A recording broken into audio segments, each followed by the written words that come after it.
Hello and welcome to Giving Tuesday. Thank you for joining us as we celebrate 20 years of amplifying hope around the world with 2-8 Ministries. My name is Eric. I'm the founder and director of 2-8, and we've got a lot we're going to talk about in a short amount of time today, so stick with us. But before we go any further, let's go ahead and play some of that footage where I had like the Backstreet Boys hair from 20 years ago. Roll that beautiful bean footage. Here we go. Roll it.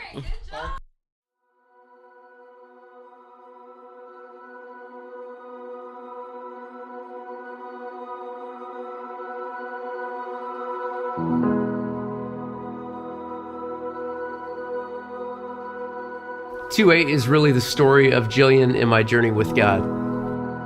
After college, I spent a year in India, and it was the first time that my eyes were open to the mission field. I had heard of unreached people groups before, like entire cultures that had not been reached with the gospel, but it wasn't until living in India that I experienced it firsthand.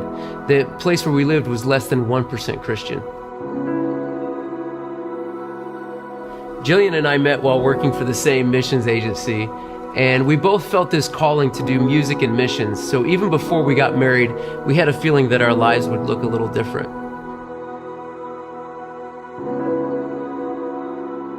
For the first 4 years of our marriage, we traveled around the United States and overseas 3 times each year, telling people about Jesus through our music. During certain seasons, it was actually kind of hard because we didn't really have much of a team around us. So we started praying for help. Our prayers weren't really answered the way we expected because we were really just praying for help and to have some team members. But Jesus responded by sending us a whole community.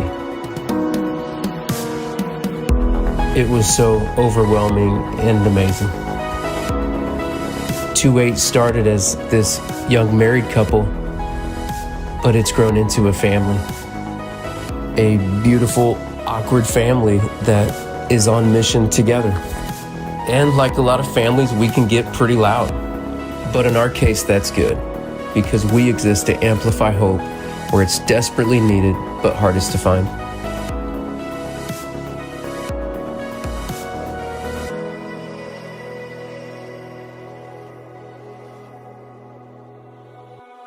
Welcome back. I am in the studio with the man, the myth, and the legend, Scott Naylor, our Director of Events and Music Ministry.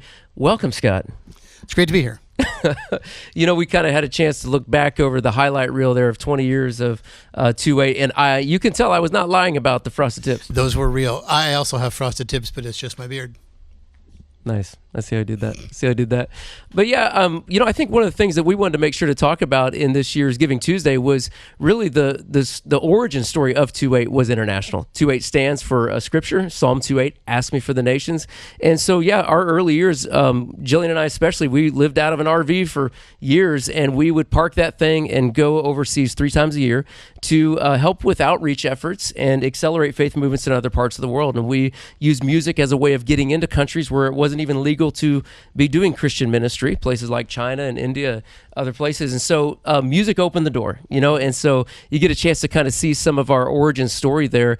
And over the last 7 years, we've really focused on trying to build 2-8 further into an organization that could have a larger reaching impact, you know. But I think it's important to go back to the origin of international. That's really our grassroots, who we were and who we will continue to be as we move into some of the future of what you'll be seeing here. But we did step back from the international in 2017 and 2018, specifically to start building custom events that would help empower our recovery efforts here in Indiana when we started realizing how far-reaching the overdose epidemic had become. In fact, it was because of the need for events to happen in the recovery space that I really reached out and said, hey, can you help us launch this tour? You know, we were trying to build events that were going to do similar to what we've always done internationally, because if people don't know this about Scott spent 20 years working in cross-cultural music outreach, a lot like what Jillian and I were doing. Right. I've worked with Campus Crusade for Christ for about 20 years with their music ministry and traveled all around the U.S. and all around the world. And we've been friends for a long time. So he called me, and we've done a lot of things together. But in 2017 or so, Eric had the vision to build a program called Our Story, Our Time, which was a music and live music and video-driven presentation just to bring people into a state of awareness about the opioid epidemic and the dire need for people to understand how to get connected to resources. So we built that show, and that led to a 4-year contract with the state of Indiana to produce festival events all throughout the state called the Summer of Recovery. And that's been some of our most meaningful work, is to use music and events to create these moments where people can not only feel heard and seen in their struggles, but know how to get connected to the resources in their community. So, Scott, in addition to a lot of the recovery work that we've done together over the years, talk about your extensive past in working on campuses and helping create events that would allow a student to make that first big step of faith. Yeah, I came to Christ. I came into a relationship with Jesus at age 18 in my freshman year of college, and I know you came to the Lord in college too. I've just seen how significant it can be for people at that point in life to begin thinking about eternity, to begin thinking about their spirituality. And I spent 20 years on staff with Campus Crusade for Christ with their music ministry, traveling all around the U.S. to college campuses and all around the world to give student-age people or students a chance to think about Jesus, a chance to bring him into the conversation. And the work that 2-8's done over the last 20 years has been really, really similar. We've partnered with organizations like Crew and Greek University and Athletes in Action. I had to write this down to remember them all. With People of Purpose, with YWAM, with More Than Gold, with Teen Challenge, Fellowship of Christian Athletes, Pioneers, Mission Possible, Asian Partners International, and most recently an organization called discipleship.org.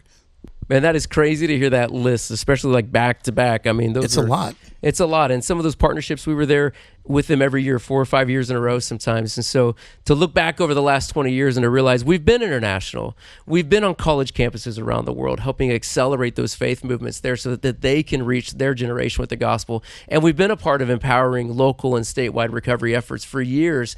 And so I'm excited that in 2026 and beyond, we're going to do more of that, and we're going to do it even better. And we can't wait to take you with us as we talk about that. I think we're just as excited about the next 20 years as we are about the work that we've done in the past. We're still going to go international. We're still going to accelerate faith movements. We're still going to work on empowering recovery efforts. But Eric, what have we got internationally? Yeah, it's kind of an exciting thing that we haven't talked a lot about. But in the past, we've never gone overseas without a PA system and guitars and all this stuff. And if you've ever tried traveling internationally with a guitar, especially an acoustic guitar that try to keep up top, it's terrible. You make a lot of friends. Anyway, international moving forward, though, it's something that we've been working on for years behind the scenes. But there are faith movements happening all over the world in some of the most significant places. And something we say a lot at 2A is we really want to help amplify hope, and especially where the gospel is desperately needed and hardest to find. And so there are parts of the world that we call the 1040 window, where the vast majority of unreached people groups live. And we're talking millions of unreached people groups live in this part of the world. The north part of India, we see parts of China and Africa. And we are actually, for the first time in church history, hearing about revivals at unprecedented scales happening in these parts of the world. And we want to learn from them. We want to know why this is happening. We want to share these stories with the rest of the world. And so 2 years ago, we went to film our first international documentary, and we will actually be able to start showing this documentary in just a few months. And it's something that, again, has really been behind the scenes. We have to be careful when we even talk about work that sensitive, because it can put the people who are living out that reality at jeopardy if we're not careful with how we release information like that. So we're talking international documentaries. Sounds like something we don't do as musicians, right? Well, it turns out media has always been a big part of the work that we do. We used to bring cameras like this with us so we could help tell our support team the work that's going on in other parts of the world or on the road with us when we do our tours. But in this case, we realized, I think the cameras are more important than the events or the instruments. And so we went over with film teams to film in India. We were in Poland earlier this year with Amber and Scott and myself, where we got to learn about a faith movement that is sweeping across Europe right now. And then in January, I'll be going with the small film team to learn about what Jesus is doing in Africa through a disciple-making movement as well. So this is really exciting. This is new for us. 2-8 Media is something that's been in the background that we're bringing further out front, because we realize one of the things that needs to be amplified the most are the stories of people you would never hear from because they're not going to be found on platforms. They're not going to be found on an online stream with their church because their church is underground, but we cannot wait to share these stories with you. I think one of the things that I'm most excited about as it pertains to international work is a project we have with E3 partners and an initiative called Sent Ones. And we're going to develop a show similar to Our Story, Our Time to use live music and video to help awaken the hearts of college students for global missions. So that's a partnership we have coming up. Really excited about how the nexus of our work with accelerating faith movements and the international stuff kind of comes into focus. Looking to the future, we also have a lot more work coming up with the recovery community, but I think Amber is probably due to get on screen. All right, I am here with Amber O'Brien. You may know Amber as our director of operations. She's also a recording artist. Not everybody knows this. You got to check out her music. She's got her own page on her website. You can go listen to some of her most recent songs that have come out. But Amber has been a part of the Summer Recovery Tour ever since we launched it. In fact, you volunteered the first year we started the tour, and then we eventually brought you onto the staff, after that first tour. But Amber, when it comes to the events that 2-8 has done around recovery specifically, and some of the work that you've done, even with those in incarceration, why are these festivals important, and why does this kind of work that we do matter to you personally? Yeah. I love how these recovery efforts help reach the lost, the last, and the least of these. And I've seen the people who've been touched by this. It's brought whole communities together. We have made partnerships with many of these people.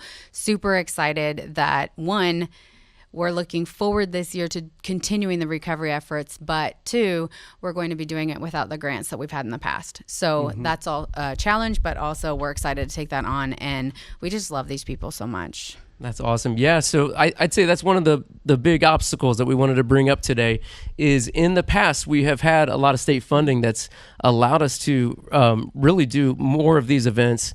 A lot of them were paid for by the state, and then some of them weren't. So about half of our recovery events were actually because of your support. We were able to offset costs and do a lot of these. Yeah. But starting in 2026, we're going to really need to raise support to continue doing these festivals. And there's just so much work that goes in behind the scenes, and Amber and Scott and the internal team work so hard to make sure that those events can have the largest impact possible, the amount of programming and promotion and outreach that goes into it as well. So, what do you think? I don't know, just say something else. Yeah. One thing that I love about the recovery events is that we get to go places where not a lot of people would go. And it's opened doors that we would probably never have walked through without this. So that's incredible. And it's also led an open door for me to start working in the jails locally here and even some farther away with people who are in recovery incarcerated right now. And so I have a big heart to continue that work as well. And why does this matter? I mean, why does this work mean so much to you personally?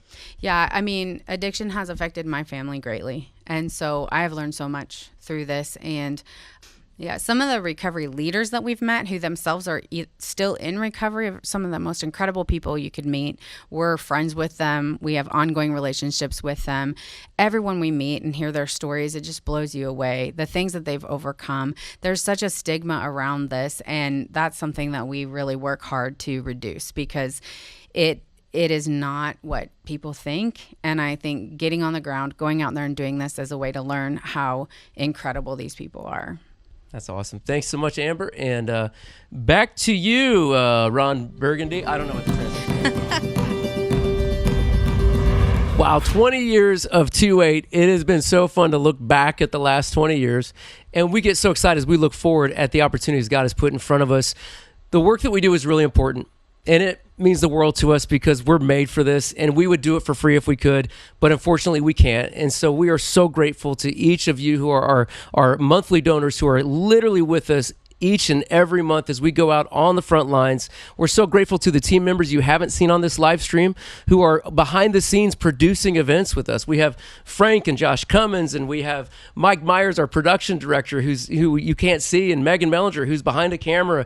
And even my wife, Jillian, is behind a Mac right now, helping track all the donations coming in through the online fundraiser. This is our largest fundraiser this year. We believe in this work so much, but we can't do it without your help. The three of us you saw on the live stream today, we each raise our own support. And so we need help finding partners to help keep the lights on and to allow us to stay in this work. And so you'll actually notice on the giving page there's a drop down, and you can choose if there's a staff member that you would like to support. Our full-time staff would be Amber and Scott and Jillian and I. We each have our own campaign page. Or if you'd like to give specifically to one of the staff members, thank you. That means the world. It's not a competition. We all need help. And then if you'd like to just give to the area of greatest need, that helps us so much. So as you consider your 2025 end of year giving, would you please pray about making 2-8 Ministries a part of your giving this year? We are so excited about the work that God has given us to do, but we would do it for free if we could. We believe in this so much. It is work we are made for, but unfortunately we can't. And so it's only possible because of the generosity of people just like you. Thank you so much again for joining us today. We look forward to continuing to amplify hope all over the world where it is desperately needed and hardest to find. Are like highlights coming back in style? Can I get highlights again, or is that like done? Like I can't do that anymore? I used to wear a little cap. We'd pull it through and we'd highlight it. Yep.